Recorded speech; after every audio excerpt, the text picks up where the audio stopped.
ꯑꯃꯃꯨꯛꯇꯤ ꯍꯧꯖꯤꯟꯈ꯭ꯔꯦ ꯏꯔꯩꯅꯨꯒ ꯍꯤꯌꯥꯏꯔꯒ ꯂꯥꯞꯅꯗꯨꯅ ꯂꯩꯕꯗꯣ ꯍꯟꯅ ꯌꯦꯡꯂꯗ꯭ꯔꯦ ꯋꯥꯍꯩ ꯑꯃꯠꯇꯁꯨ ꯍꯥꯏꯅꯗ꯭ꯔꯦ ꯅꯨꯡꯁꯤꯗ꯭ꯔꯕ ꯃꯥꯜꯂꯤ ꯇꯁꯦꯡꯅ ꯅꯨꯡꯁꯤ ꯈꯪꯗꯕ ꯅꯨꯄꯥ ꯑꯣꯟꯈ꯭ꯔꯕ ꯃꯥꯜꯂꯤ ꯑꯗꯨꯕꯨ ꯏꯔꯩꯅꯨꯗꯤ ꯋꯥꯈꯜꯅ ꯐꯨꯡꯕꯨꯡꯅꯔꯕꯤ ꯍꯥꯏꯕꯗꯨ ꯑꯣꯏꯔꯔꯦ ꯂꯩꯀꯥꯏꯒꯤ ꯃꯤꯌꯥꯝꯒꯤ ꯃꯤꯅꯣꯛ ꯃꯩꯁꯥꯁꯨ ꯅꯣꯡꯃ ꯅꯣꯡꯃꯒꯤ ꯑꯁꯨꯝ ꯍꯦꯟꯒꯠꯂꯛꯂꯤꯕꯅꯤ ꯂꯝꯗꯝ ꯑꯁꯤꯗ ꯍꯜꯂꯛꯇꯨꯅ ꯂꯩꯕ ꯅꯨꯄꯤ ꯑꯃꯕꯨ ꯀꯌꯥꯝ ꯐꯖꯅ ꯍꯥꯏꯅꯕꯤꯒꯗꯒꯦ ꯅꯨꯄꯤꯁꯤꯅ ꯐꯅ ꯑꯆꯨꯝꯕ ꯂꯤꯆꯠ ꯆꯠꯇꯨꯅ ꯂꯥꯏꯕꯛ ꯊꯤꯕꯗꯒꯤ ꯍꯜꯂꯛꯂꯕꯁꯨ ꯃꯤꯒꯤ ꯃꯤꯅꯣꯛꯅꯐꯝ ꯑꯣꯏ ꯐꯠꯇꯅꯕꯨ ꯍꯜꯂꯛꯂꯒꯁꯨ ꯃꯤꯅꯣꯛꯅꯐꯝ ꯑꯗꯨꯃꯛ ꯑꯣꯏ ꯅꯨꯄꯤꯒꯤ ꯄꯨꯟꯁꯤꯁꯤꯗꯤ ꯃꯇꯥꯡ ꯑꯁꯤꯗ ꯆꯞ ꯃꯥꯟꯅꯩ ꯃꯁꯤꯅ ꯈꯔ ꯐꯩ ꯍꯥꯏꯕꯗꯨ ꯍꯥꯏꯅꯤꯡꯉꯥꯏ ꯌꯥꯎꯗꯦ ꯑꯗꯨꯃꯛꯅꯤ ꯏꯔꯩꯅꯨꯗ ꯐꯪꯂꯤꯕ ꯆꯩꯊꯦꯡꯁꯤꯁꯨ ꯃꯄꯨꯔꯣꯏꯕꯅ ꯍꯟꯅ ꯌꯦꯡꯕꯤꯗꯕꯒꯤ ꯃꯊꯛꯇ ꯂꯩꯀꯥꯏꯒꯤ ꯃꯤꯅꯣꯛ ꯃꯩꯁꯥ ꯑꯃꯁꯨ ꯈꯥꯡꯂꯤ ꯃꯥꯌꯣꯛꯅꯔꯤ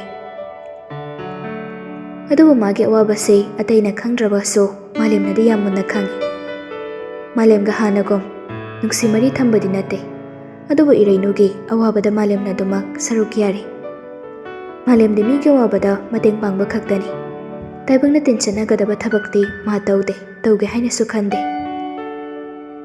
ꯅꯨꯃꯤꯠꯇꯨ ꯃꯃꯥ ꯂꯩꯁꯅꯥꯅ ꯕꯖꯥꯔ ꯀꯥꯈꯤ ꯏꯔꯩꯅꯨꯅ ꯌꯨꯝꯗ ꯂꯩꯍꯧꯕꯅꯤ ꯑꯗꯨꯕꯨ ꯃꯥ ꯃꯀꯣꯛꯇꯨ ꯆꯤꯛꯏ ꯍꯥꯏꯗꯅ ꯏꯃꯨꯡꯗ ꯇꯨꯃꯤꯟ ꯂꯩꯕꯅꯤ ꯐꯃꯨꯡꯗ ꯍꯤꯞꯂꯤꯉꯩ ꯐꯣꯟꯗ ꯃꯥꯂꯦꯝꯒꯤ ꯀꯣꯜ ꯑꯃ ꯂꯥꯛꯂꯝꯃꯤ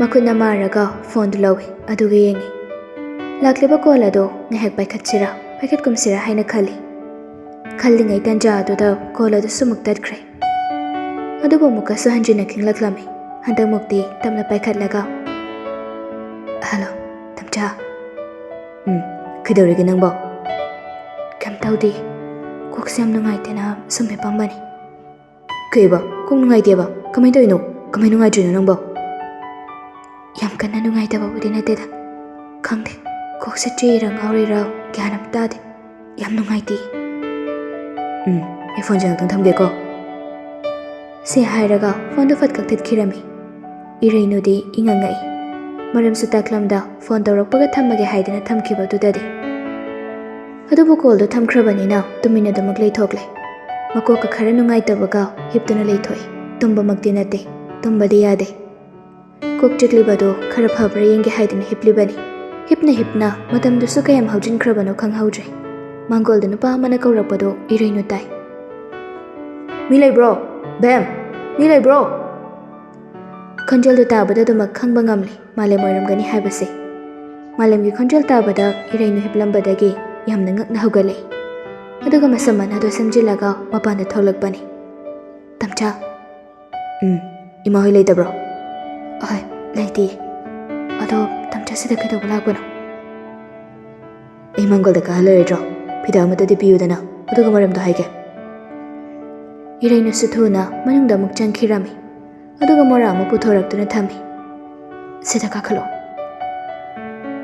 ꯃꯑꯣꯡꯗꯨꯅ ꯍꯦꯟꯅ ꯅꯨꯡꯁꯤꯕ ꯄꯣꯛꯈ꯭ꯔꯕ ꯃꯥꯜꯂꯤ ꯑꯗꯨꯒ ꯀꯥꯈꯠꯂꯛꯇꯨꯅ ꯃꯥꯂꯦꯝꯗ ꯇꯞꯅ ꯐꯝꯊꯩ ꯃꯈꯨꯠꯇ ꯄꯥꯏꯔꯛꯂꯤꯕ ꯄꯣꯂꯤꯊꯤꯟ ꯑꯗꯨ ꯏꯔꯩꯅꯨꯗ ꯄꯤꯔꯒ ꯁꯤ ꯍꯤꯗꯥꯛꯅꯤ ꯅꯪ ꯀꯣꯛ ꯆꯤꯛꯏ ꯍꯥꯏꯗꯣ ꯑꯗꯨꯒ ꯑꯆꯥꯄꯣꯠ ꯈꯔꯁꯨ ꯌꯥꯎꯕꯅꯤ ꯁꯤꯒꯤꯗꯃꯛꯇꯔꯣ ꯇꯝꯆꯥꯅ ꯁꯤ ꯇꯥꯟꯅ ꯑꯃꯨꯛ ꯂꯥꯛꯏꯁꯦ ꯑꯗꯨꯃꯥꯏꯅ ꯈꯜꯂꯁꯨ ꯌꯥꯏ ꯑꯁꯦꯡꯕꯁꯨꯅꯤ ꯃꯥꯂꯦꯝꯒꯤ ꯋꯥ ꯈꯨꯍꯥꯏꯗꯨꯗ ꯏꯔꯩꯅꯨꯗꯣ ꯅꯣꯛꯅꯤꯡꯂꯨꯔ ꯃꯥꯜꯂꯤ ꯈꯖꯤꯛꯇꯤ ꯅꯣꯛꯏ ꯏꯔꯩꯅꯨꯅ ꯅꯣꯛꯄꯗꯨ ꯎꯔꯒ ꯃꯥꯂꯦꯝ ꯍꯔꯥꯎꯖꯩ ꯃꯔꯝꯗꯤ ꯏꯔꯩꯅꯨꯕꯨ ꯅꯨꯡꯉꯥꯏꯍꯟꯕ ꯍꯥꯏꯕꯁꯤ ꯃꯥꯒꯤ ꯃꯊꯧ ꯑꯃ ꯑꯣꯏꯔꯕꯅꯤ ꯀꯣꯛ ꯆꯤꯛꯏ ꯍꯥꯏꯗꯣ ꯑꯝꯇ ꯌꯥꯝ ꯊꯨꯅ ꯆꯥꯁꯤꯜꯂꯨ ꯆꯥꯔ ꯀꯩꯅꯣꯝꯃ ꯑꯆꯥꯄꯣꯠꯇꯨꯒ ꯍꯥꯟꯅ ꯊꯣ ꯑꯗꯨꯒ ꯆꯥꯁꯤꯜꯂꯨ ꯅꯥꯔꯒ ꯂꯩꯕꯗꯣ ꯌꯥꯝ ꯋꯥꯕꯅꯤ ꯅꯥꯔ ꯂꯩꯗꯣꯏ ꯁꯔꯨꯛꯄꯨꯗꯤ ꯅꯥꯗꯅ ꯂꯩꯕꯅ ꯐꯩꯀꯣ ꯑꯗꯨꯅ ꯅꯁꯥ ꯅꯥꯍꯟꯗꯅꯕ ꯂꯩꯌꯨ ꯅꯥꯗꯅꯕ ꯍꯣꯠꯅꯒꯗꯧꯕꯅꯤ ꯑꯗꯣ ꯇꯝꯆꯥꯅ ꯑꯩꯈꯣꯏꯗ ꯇꯣꯏꯅ ꯁꯨꯝ ꯂꯥꯛꯄꯁꯦ ꯋꯥꯍꯩꯁꯤ ꯃꯈꯥ ꯍꯥꯏꯔꯛꯇ꯭ꯔꯤꯉꯩ ꯃꯥꯂꯦꯝꯅ ꯐꯝꯂꯝꯕꯗꯒꯤ ꯐꯨꯛ ꯍꯧꯒꯠꯂꯦ ꯑꯗꯨꯒ ꯃꯥꯅ ꯑꯣꯏꯅ ꯃꯈꯥ ꯁꯝꯊꯗꯨꯅ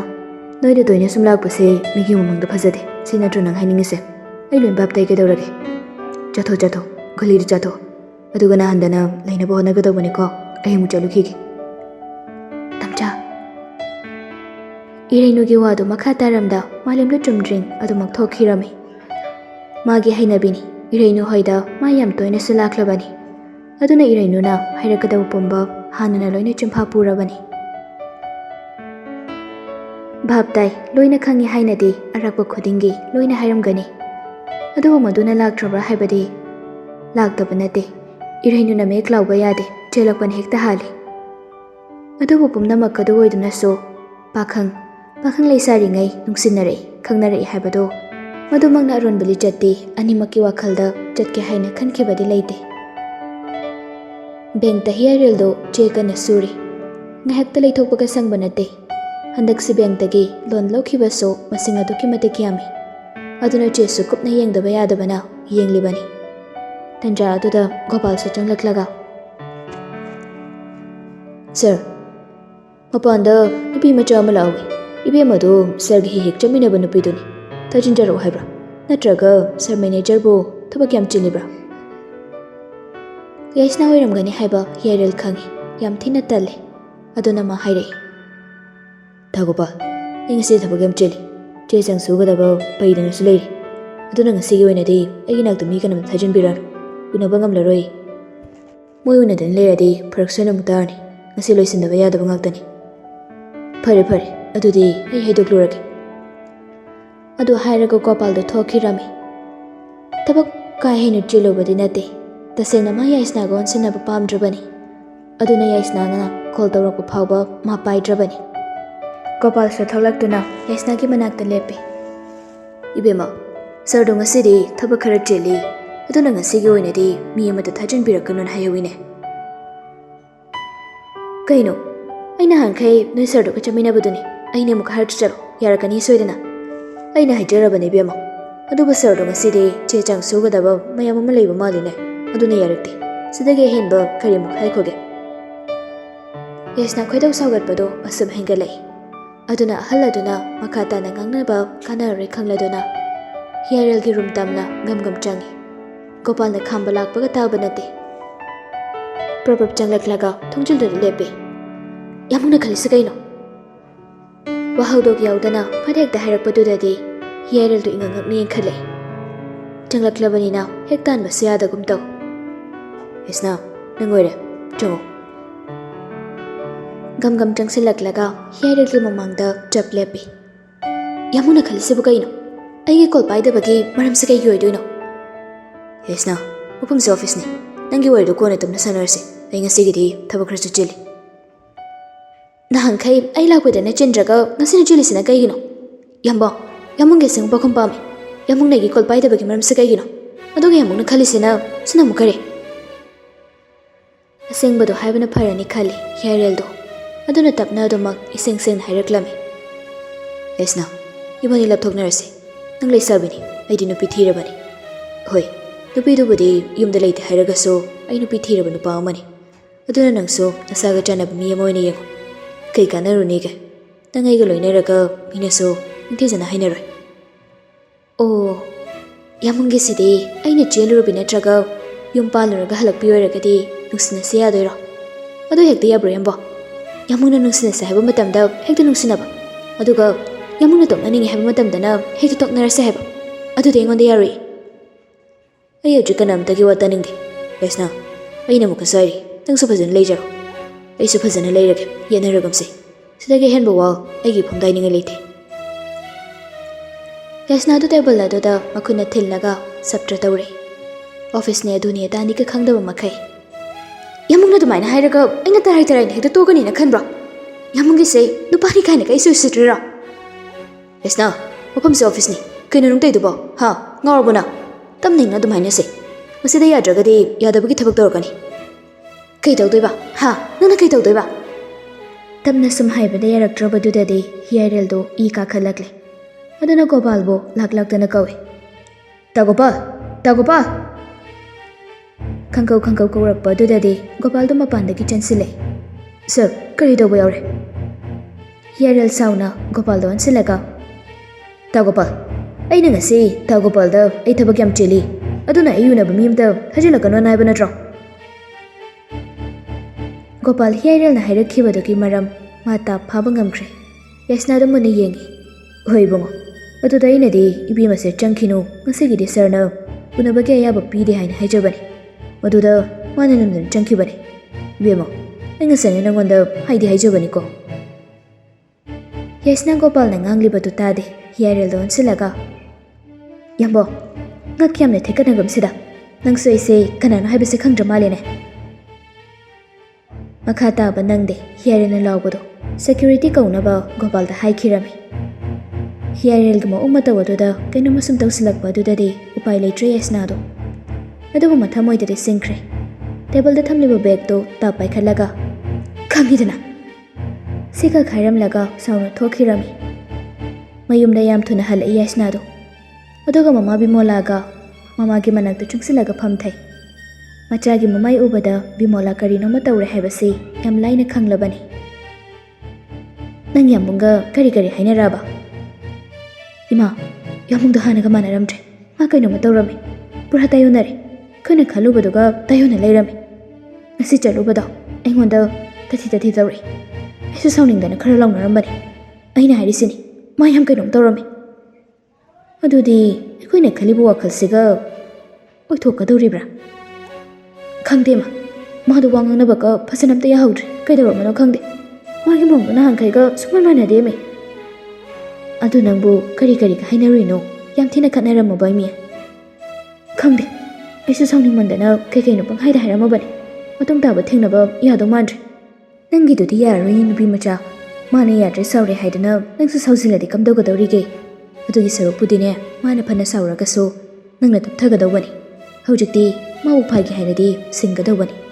Horen phone tawsilu. Adugane yamunga saigido ai soikri. Lan kraina haijagadawani. Magi sunungai daba maleramgani. Adugini.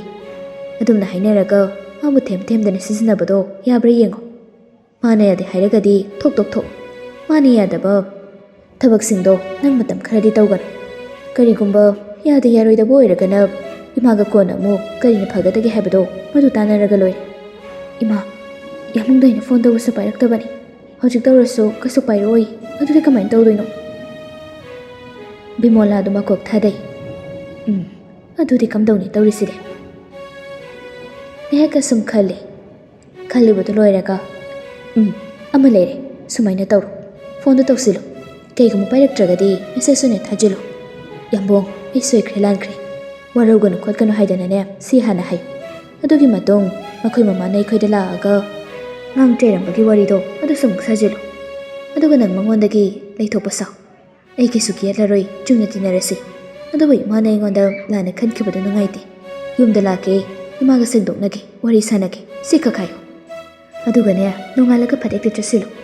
Adude mayumdasu kamai tawi haibado yengthokpa yaranidana. Adu oiragadi mana wakhaldasu yangjarani. Nanga loinabaso mana kaisu kiraroi. Mamana phatta loksing taklibado munna tasilaga. Adu yaima. Harauna ka haijari. Aduga mamana haibirakpadomak yasna tawrage haina wakhalda chapyuna lepkre. Asamna namidangi matam oisinkirami. Irainu chagi singtoklaba matong mapanda thogle. Mamana saramba phido nihak sage haiduna fisa kola duda karakpada mangairi. Phone do ringkhinglakpaduda kanagina haini yengbani. Malemgi kolni. Tapna paikhatlaga. Hello, tamcha. Chai singa charabo nangbo.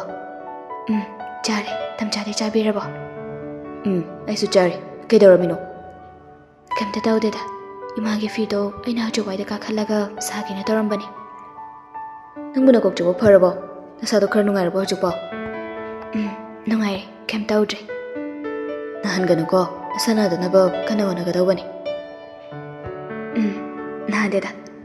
Kokse khak handa khara toina nungaitaba adugini.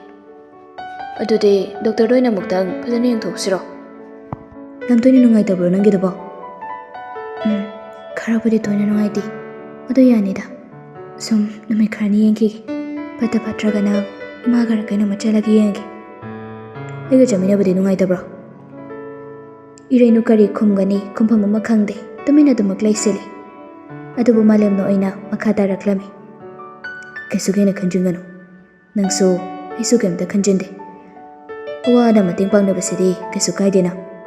Sida nangna hena khanjuninga mathoksu dade. Aduda tamcha mi sam phatnadeni. Akoina phana chumna chacharagaso halakbe khoise. Migi mityengdadi hekta lali. Aina phana chumba chatunasu miyamgi minukna pham hekta oi. Masigi maraksida nupini hele. Nupina nupibu namthanaba hotnabase. Nupi masa.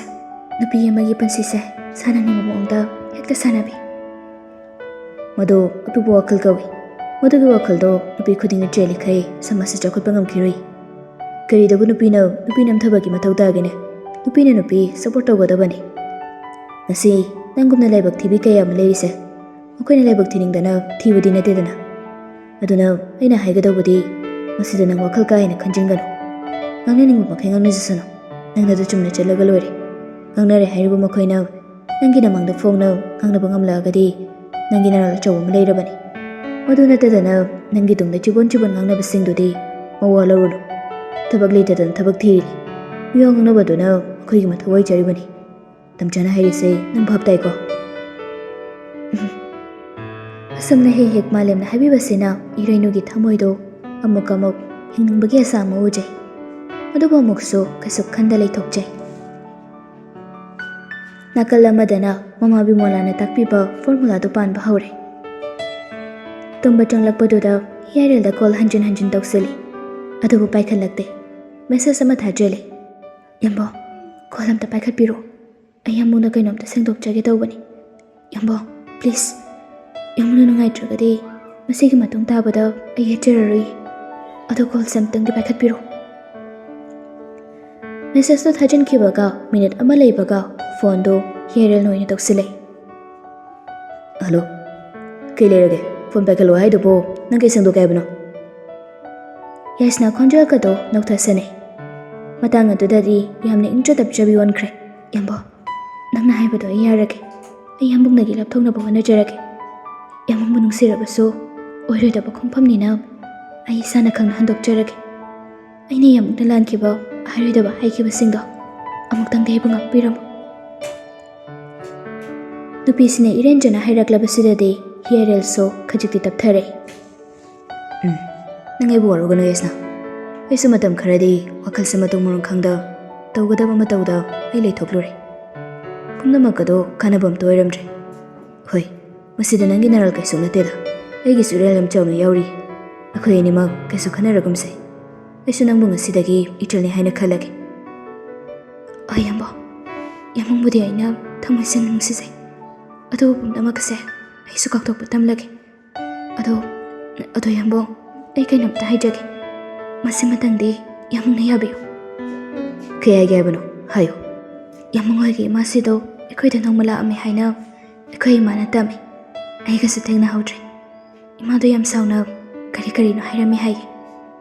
Ado imado na ingonda wakhalana khanduna sum leikibado ayam nungaite. Aduna yaragadi ayam mungkoida amtang lakjage. Aduga imaduga wari amta sanaduna ay imada sengdokjage. Maduna ingonda nungairoidaba kaya ama leire. Aduga yaragadi nangkemna khanganuda. Tasembagidi mase akoina tawramliba ronba thabakto magi khwaidagi asawbini adunani. Ado yambo ai samlakeba aisam nungaitri. Imaga muktang sengdoknuna tawbani. Hoise pharese. Nangna nungaitrai hairabudi adum law nangna lakningba kanda. Khoi madi imda dum lengdan leibani. Kemti chathoktabani. Hoi. Adudi hayeng sekta laknaba tawrage. Masi matang sengdoklagadi ai isasa khara leitarani. Phare adumain tawro. Adudai thamage ko. Si hairaga phone do thamkhirami. Hojiktada yasna ado akhaba mino kaman noklaga. Nang naibo kasuk leitabagom tarai hingna khandoklamba yabra.